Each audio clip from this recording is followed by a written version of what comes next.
Hello, church. It's Drew here. Thursday afternoon, a little after 5. I just wanted to give you a weekly update. We had a great Sunday. Sunday morning worships. Both services were wonderful. And then, of course, our 200th anniversary celebration was just incredible. It was a wonderful experience. And I want to thank all of you who were involved.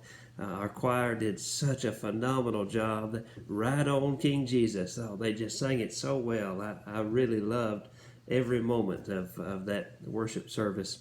The email that goes out today will have a link to that, or you can find it on the church website so that you can watch the whole thing if you missed it. And we had over 400 people there, so many of you heard it, but many were not able to attend. So it's out there if you want to watch it.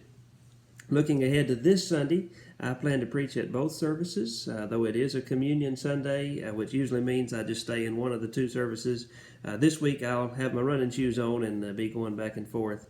We will be moving communion in the traditional service to a little bit earlier in worship so that we can do this.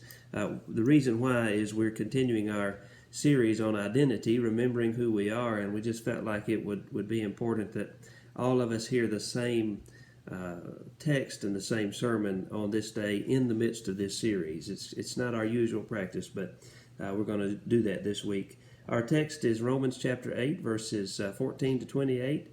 It would be helpful if you're able to go back and listen to the sermon from last week or watch it again, because we kind of go from that sermon to this sermon. They fit together, and you might find it meaningful to have that in your mind a little bit as you prepare for Sunday. A few important updates, things coming along. February the 8th, not this Saturday, but next Saturday, our youth are hosting their annual Valentine event.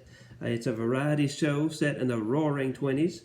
Our young people will share their talents. They'll feed us well, and they'll keep us laughing all evening. There's no cost, but donations are certainly appreciated. It is their primary fundraiser for the year. Word on the street is that the staff and clergy have a special act, including the senior pastor dancing on a table. You'll have to come and find out what that's about. This event has been part of the life of our church for nearly 30 years, as I understand it. So come and make this event this year the best year ever. It's in the Family Life Center, 6 o'clock, February the 8th. February the 9th, after worship, which is next Sunday, not this Sunday, there will be an informational meeting about serving with Stepping Stones Safe Haven, which is a ministry with women and children leaving domestic violence situations. Josh Markham can answer questions that you may have. jmarkham@fumcm.org. He's our Director of Missions. We are hoping and praying to become one of the partner churches serving with this ministry, but we need a really strong core group of disciples in action in order to make this happen. That'll be after worship next Sunday, February the 9th, in room 112. And then finally, next Wednesday, there will be a Stephen Ministry informational meeting in room 214 at 6 o'clock. You can come have supper with us on Wednesday night and then attend this meeting. Just come learn what it means to be a disciple in action through this really incredible ministry of Christian care and support, the Stephen Ministry.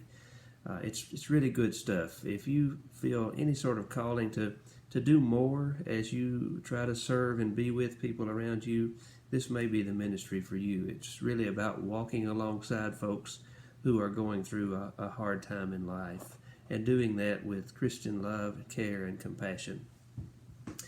Finally, I want to ask that you keep our youth and their leaders in your prayers. They'll be traveling to a spiritual life retreat called Warmth in Winter in Nashville over the weekend.